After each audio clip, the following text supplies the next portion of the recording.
10 ऐसी चीजें जो आपका रिस्क रोक रही हैं। अगर आप ये 10 चीजें करते हैं तो आप अपना रिस्क खुद ही रोक रहे हैं। आप फजर की नमाज नहीं पढ़ते, रात को देर तक सोशल मीडिया स्क्रॉल करते रहते हैं और बिल्कुल फजर से पहले सो जाते हैं। हर रोज फजर के वक्त अल्लाह दुनिया में रिस्क को तकसीम करता है और आप उसी वक्त सो रहे होते हैं। इसलिए फजर की नमाज पढ़ना शुरू कर दीजिए। आप अपने गुनाहों को बहुत लाइटली लेते हैं और सिर्फ बैड हैबिट समझते हैं, बट असल में आपके गुनाह आपके रिस्क को ब्लॉक कर देते हैं। Back biting, gossip, Riba, jealousy, arrogance और हराम इनकम। आजकल इन सारी चीजों को गुनाह ही नहीं समझा जाता। ये छोटे छोटे गुनाह नहीं है, बल्कि ये आपके रिस्क को आप तक आने से रोक देते हैं। आप इस्तग़फ़ार नहीं करते, अल्लाह से अपने गुनाहों की सच्चे दिल से माफी नहीं मांगते। And let's be very clear, जब तक आपके गुनाह माफ नहीं होंगे तब तक आपका रिस्क आप तक नहीं पहुंचेगा। इसलिए अपने डेली रूटीन में इस्तग़फ़ार पढ़ना शुरू कर दीजिए। आप समझते हैं रिस्क सिर्फ पैसे हैं, अच्छी सेहत, सुकून की नींद, अच्छे माँ बाप, मोहब्बत करने वाला लाइफ पार्टनर और आंखों को ठंडक देने वाली औलाद,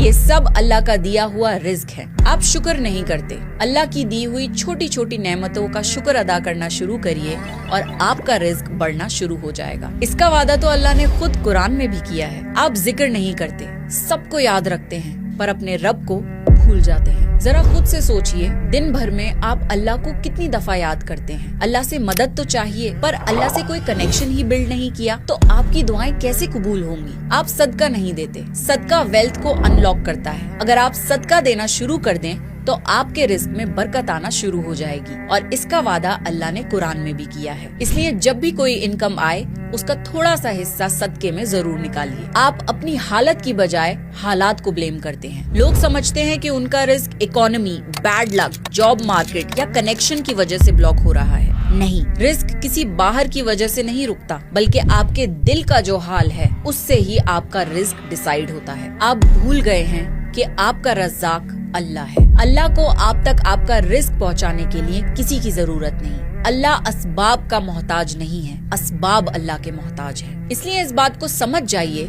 कि आपका रिस्क आप तक आने से कोई नहीं रोक सकता सिवाय आप खुद। अपने दिल को साफ करें, अपनी आदतें ठीक करें, अल्लाह से दुआ मांगें कि जो गुनाह आपके और आपके रिस्क के दरमियान आ रहे हैं, अल्लाह आपको उन गुनाहों से दूर कर दे। अल्लाह से